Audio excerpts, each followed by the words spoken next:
Okay, got bolt here, missing on that side. You can see, threading for that. Come over to the other side.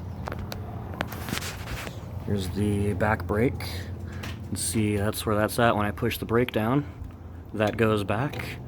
It looks like it screws in from right there to hold it in place.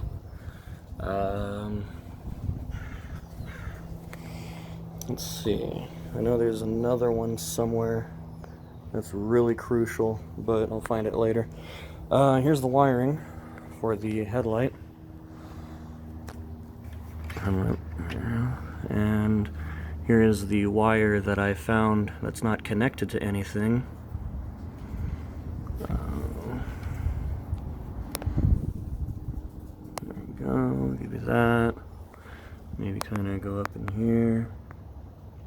That looks nice. Maybe this wire came from one of these. Nope.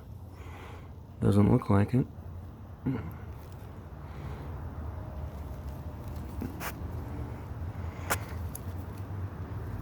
Oh, could it have come from that slot right there?